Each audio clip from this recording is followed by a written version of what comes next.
kids with ADHD tend to get a lot of negative Yep. response. And so that lowers their self-confidence. With ADHD, thoughts are going around. They're not always the thoughts of what needs to happen now. It's From what I've seen and from what I've heard, people with ADHD are very black and white. We're talking about ADHD today, how best to support our kiddos and our partners with ADHD, and take everything you think you know about working with children and raising children and all that, throw it out the window. Like, it's gone.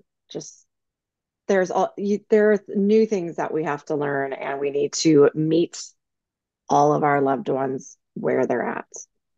Yeah, and we're going to talk lots about different strategies here because if you just apply what you've heard 20, 30, 40 years ago, or however old you are, or learned something just somewhere, and you think you just apply one strategy and that will be it and it'll fix Yeah. everything, it doesn't work.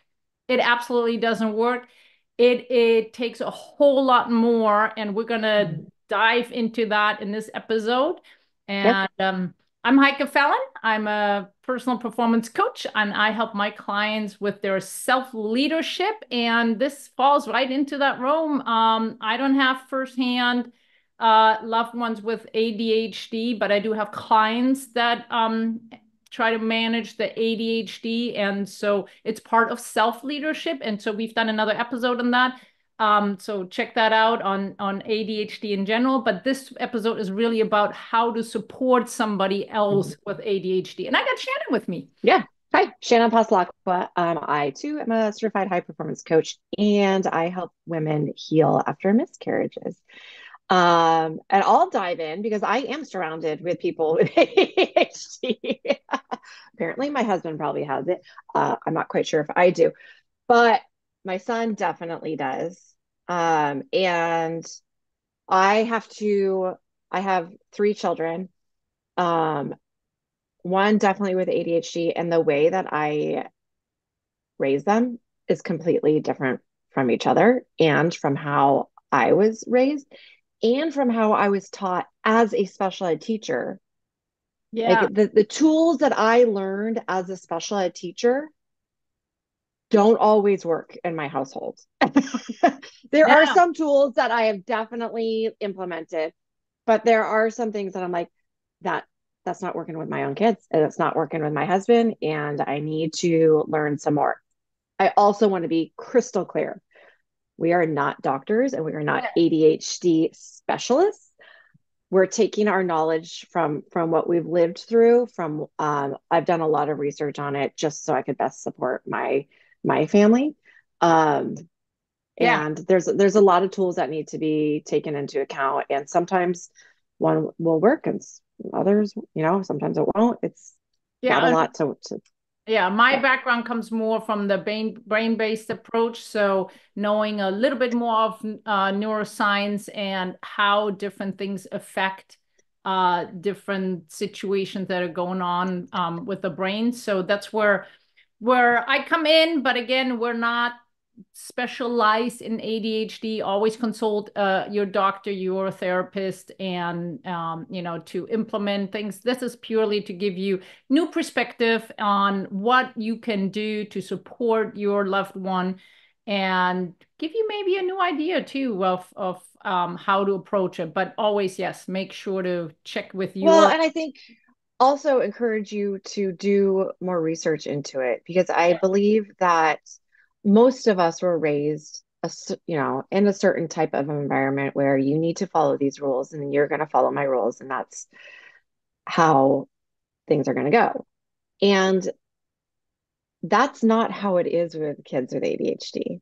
There is structure that needs to take place, and they need a lot of dopamine hits. They need a lot of positive reinforcement, and kids with ADHD tend to get a lot of negative Hmm. uh, Yep. response. And so that lowers their self-confidence, which will affect them obviously now and later on in their life. So learning how to work with the ADHD brain is really important. And again, I'm not perfect at it. And I do want to encourage you to do more research on it and find people who Yeah, go. Where? How to find research? What have you done? Oh, so there are a couple of people I follow on social media. Mhm. As a special ed teacher, there I know who to talk to about it and where to find information. I do just a lot of my own research where um, I've read books about it and I have a lot of friends who are therapists as well. We talk.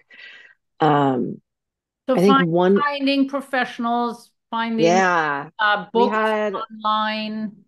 our son went to a therapist who specialized in ADHD, and she was very helpful with us understanding how the brain works, and how to best approach our child with ADHD. Um, There's also one of organizations. yeah, one of the best things that I found super helpful to realize was people with ADHD, when you give them a task or when you ask them to do something, they don't always know where to start. They don't know how to start here and get to that finish line, right? Like very often, let's say you're in school and a teacher says, "Hey, you need to write a paragraph about this, or you need to start a project about this." Someone with ADHD doesn't know how to start that. So, uh, realizing that that is going on and knowing how to work with that. So in our household, my son who has ADHD, whenever I told him, "Hey, it's time to clean your room," every single time I asked him to clean his room, "Okay, what should I do?" was his response. And I'm how how come I can tell my other son, "Go clean your room," and he knows what to do. He knows what that means. But my one with ADHD, I say, "You need to clean your room." And he's like, he has no idea where to start. So what I learned was visuals. Mm-hmm. So what we did was we cleaned his room, and I took a picture of every area in his room Love when it. it was clean. And so when we say it's time to clean his room, he can look at the picture and say, "Okay, I know this is the end result. I know it's supposed to look like this. How do I get there?" Yeah. Oh, And I love another that. thing is to if I would also go in and I would say to him, "Hey, I'm going to help you for 5 minutes. Do you want me to help you in the end, or do you want me to help you at the beginning?" And sometimes they just need someone to sit there with them. You don't even have to be doing anything. They just need someone to sit there with them to just, Get started. mhm. Yeah. Oh, So that's so visual tools are very important. A lot of checklists in our household. yeah. So the Like morning routine, anything, like even things like simple, like where you think like like that. we get into routine, right? Like we have habits. Okay, I Yeah. know in the morning I wake up and I do everything the same every day. People with ADHD, that's not always true. Like my husband, every morning looks different for him. Mm-hmm. And I'm like, "Okay, usually you make the coffee and you feed the dogs, but this time you didn't do that." What what's going, and there's no routine for him. And Yeah. it's really interesting. Yeah. I mean, as an adult, I think people figured out, but the problem is with kids too, they don't. They forget. Like they totally forget a part. Yeah, it's like Like they every can't morning is do new. yeah. But then they forget things, right? So they Yeah. don't do all the list things that should be done, like brushing teeth, having breakfast, whatever. Yeah. Like they could forget to eat. They Oh, 100%. They'll forget to he'll forget to get his backpack. Literally, he'll walk out the door without his backpack. So we have a checklist, and he uses it every day. And we have to add things, take things off depending on the school year. But like, okay, now you have to remember to bring your computer to school. And so you need to remember to charge it and all those things. And adding that on to the list, and he will go through it and check it off. But isn't that also like true to um I know from experience working with people that the problem is to really acknowledge that I do need it maybe differently than somebody else and Yeah. letting other people help you. And that's we talked about, the ADHD in general with the other episode there, but um did it take time for him to accept doing this checklist, or how did you start it? Because that's a habit in itself, right? To look at Right. the checklist. Yes. And so So that was a whole like, hey, did you check your checklist? yeah, no, that's what I'm saying. Like oftentimes things sound easy. So I just want to make sure, because we've had the situation, not because even otherwise, when brains were growing, teenagers without ADHD may have a struggle at times with like remembering everything. And to just apply a checklist sounds great, but you also have to take a look at the checklist and follow the checklist. When we first started it, we attached it to how much time he would get on his device. Hmm. So every item that he completed was 5 minutes for, time on his iPad. So, brush your teeth. Okay, you get 5 minutes. So that was motivating for him Mhm. because So yeah, so there's some kind of way to mhm, implement it in the beginning. Once the checklist is part of the routine, yeah, now we don't attach it to that. yeah. So, but the biggest and most challenging part is creating a habit, and even more so for somebody with ADHD to create that habit. So even the habit of having a checklist and Yeah, and checking it. and checking it is.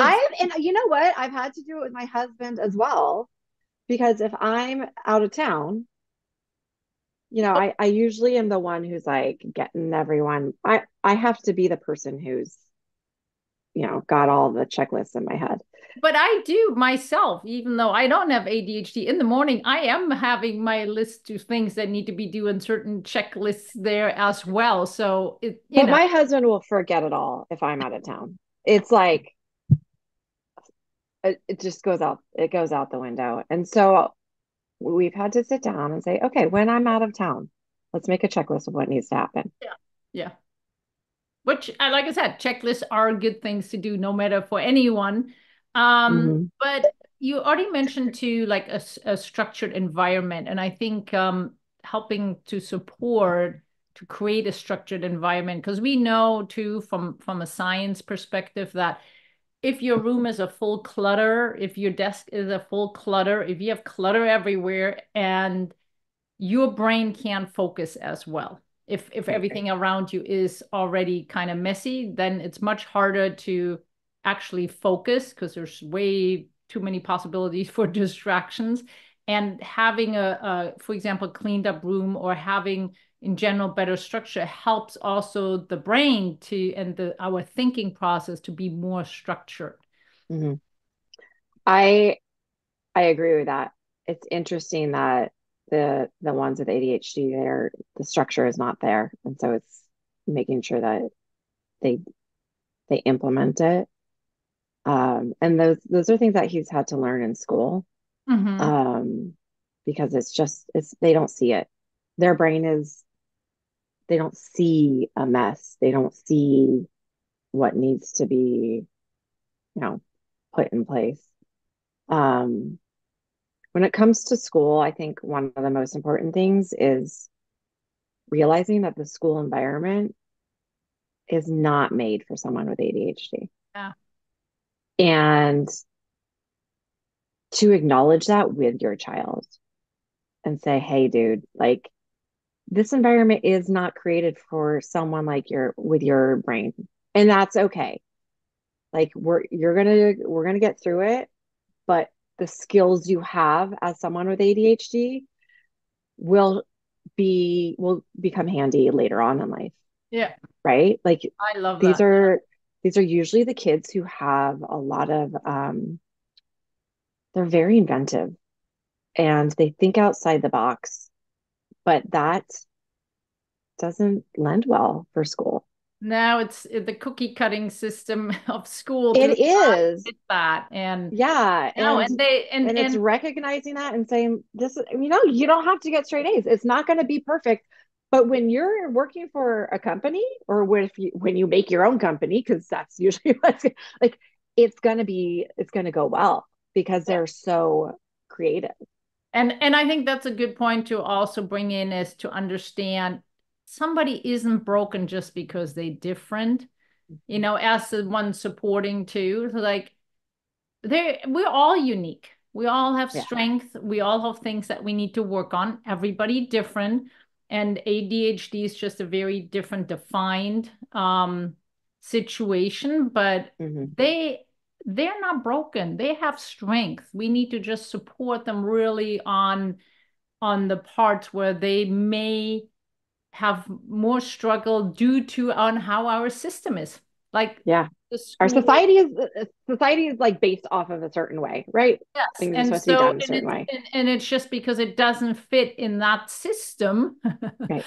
And we can't really change always the whole system. Then we need, No, but I have to say, like his school support system has actually been really, really oh, that's, positive. so that's There, another point, right? To reach yeah, out to reach out. He has an get IEP and he's in advocate. resource. And when you talk to the teachers, first of all, they know what they're doing. Mhm. They've been trained in it. um, but when you come to them and tell them, like, hey, this is what we have found that works best for our kids, like da da da, and just having open communication, it's super helpful. And same goes for when they talk to us, like what's working in the classroom. Um, if I learn something new, I like to share it. Like I didn't know that they need like a visual of, hey, Hmm. this is what it's supposed to look like in the end. Yep. So how can we start that? I think that's helpful for all teachers and resource teachers. And that's been helpful for him. Yeah, and I think too, like sometimes you can't expect you get that. You have to really advocate for the Yeah, person yeah, because for they may sure. not be able to do it for themselves. You have to really go find the help you need and really work on that because Hmm. I just know that otherwise from parents too, it's like especially where it's the borderline, you get kind of pushed off and you Yeah, need to really advocate for that person. And once you do, and it's okay to use the help. There's nothing wrong with getting help. It's like other people get no, tutoring, other people get whatever, right? Like it's just another way to support somebody and utilize what's available is what I yeah, always say. yeah, It doesn't matter, what other people may think or not think. It doesn't matter. What helps you and that person? How can we support that person? And utilize what's out there. There is a lot out there. And yes, yeah. schools And have it. don't stigmatize it. Like Yeah. they're not doing it on purpose. Yep. Sometimes it seems like they are because they are very argumentative sometimes. And they're argumentative because they want that dopamine hit. Mm-hmm. So if you're there, sometimes they're playing you. I don't think they're doing it on purpose, but Yeah. you have to realize, like, especially mornings. Mornings are really hard with kids with ADHD. Like, and I yelled this morning. I got into it, but sometimes they are doing it because they want the reaction. They're so stinking smart. Like they want to argue with someone because they are really good at arguing They and are. it's stimulus for their brain. So Yep. you have to not get drawn into that Yeah. and be like, Another, okay, I know this is how you're seeing it, but this yeah. is how it's going to go. So the other thing I know also, just again, comes from a brain perspective as well. When the brain is already overwhelmed, and that's with ADHD, thoughts are going around. They're not always the thoughts of what needs to happen now. It can be like very scattered and Hmm. at a completely different thought where that may, not be the most serving one for the moment. To really make things simple, like not like I know you it can be like for example tasks, like not to tell somebody, oh, you need to do this that they're already done, like One one step, one thing at a one time step. or whatever is manageable, right? But Yeah. most of the But time it's like one usually, thing. as a one step or two step task, you cannot give more than that. I mean, even with my husband, and it's not because he's really smart. but I can only give Yep. it's like when I send him a text message, I can only ask one question Yep. because if I ask two questions, he's only going to answer the last one that he read. He's not Not going so to answer smart. the one for that. Well, because again, it's also because it's not, they're not doing that on purpose to be mean or neglecting. It's because the brain will always figure out how to save energy, and it will always figure out how to keep it the most efficient for itself. And because there's so much going on for them, they will just focus on one thing because that's one thing they can figure out, and that might be the last question because then that's all the brain could Yeah, handle for staying, saving energy and staying safe. I like that. I So I would also say that's true when you're giving them if you're having to talk to them about something that they, need to work on. It does not need to be a long explanation, right? Like with my other son, I can say, "Hey, I don't want you to do this because blah blah blah blah," and I give the explanation and he'll listen. I cannot do that with my child with ADHD. I have to say no. yeah, And there's no like this is why, da, da, da, because he's going to argue with this is why, or yeah, he's not going to remember. He's done. yeah, He stopped listening. yeah. Now, actually, very good point.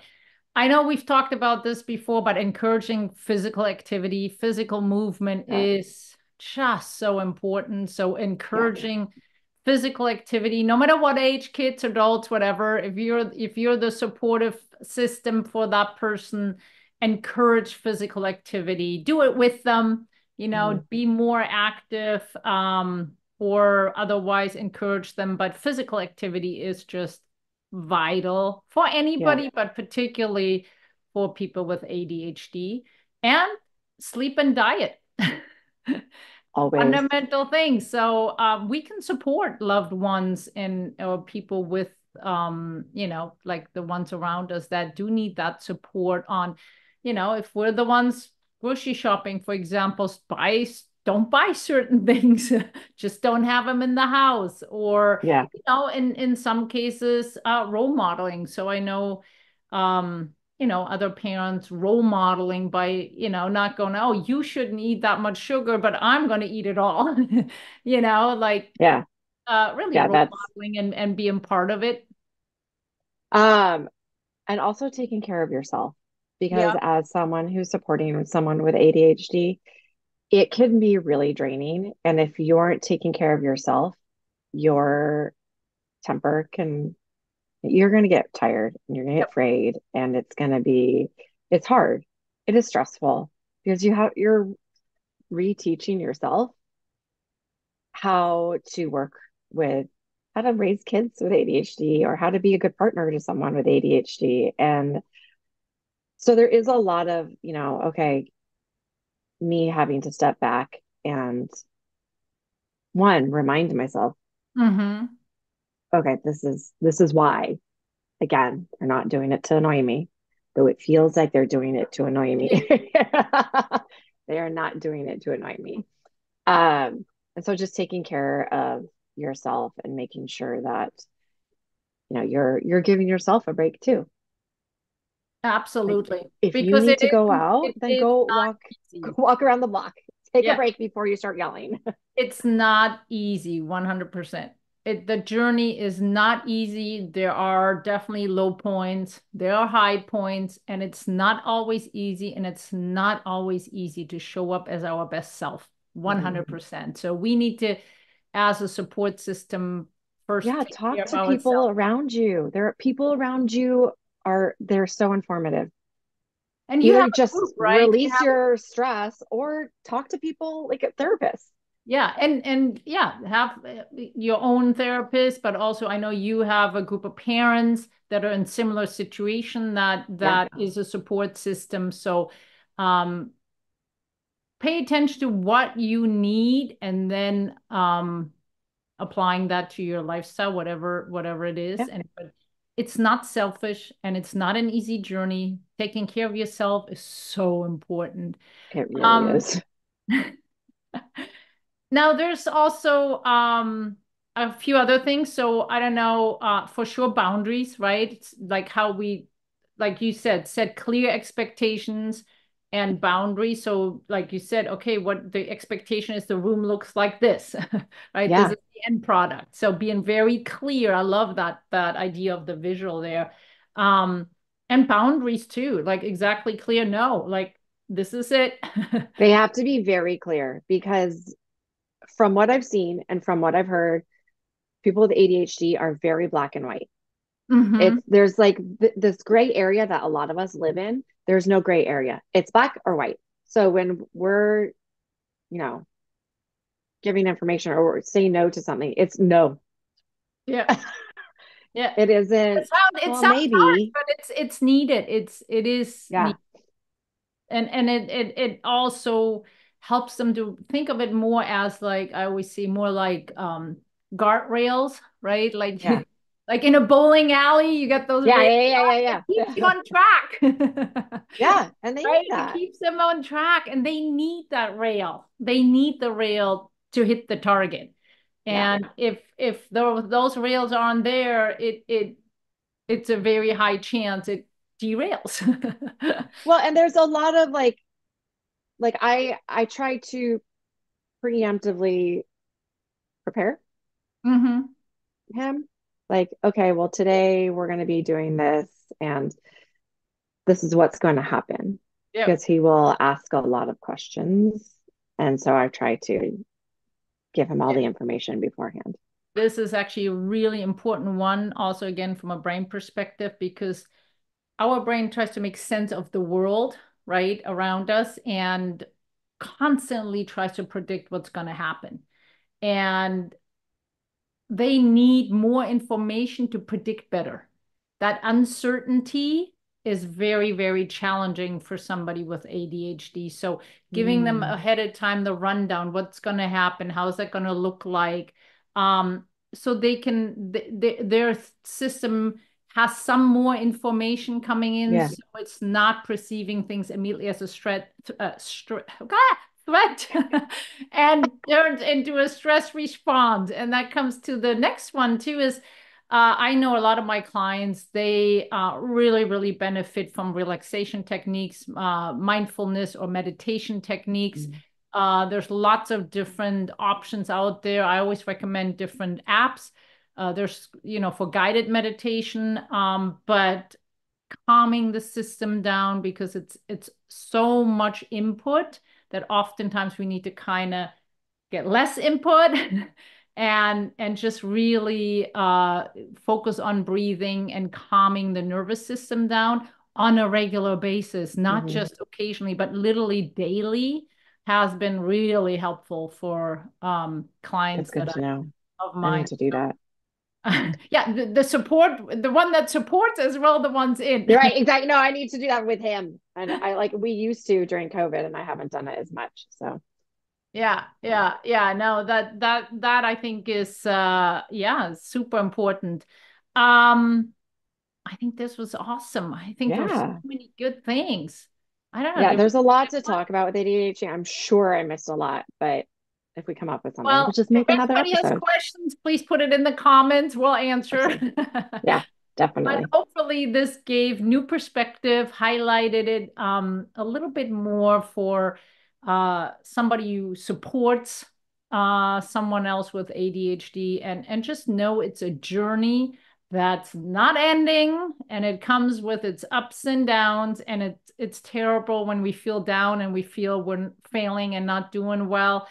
Know that it goes better again. It's hard, but taking care of yourself along the journey is so vital. So yeah, and we did another episode about ADHD in general. So please watch that. If you have more questions about it, reach out to us. Sounds good. Till It was next good seeing you. time. Bye. Bye.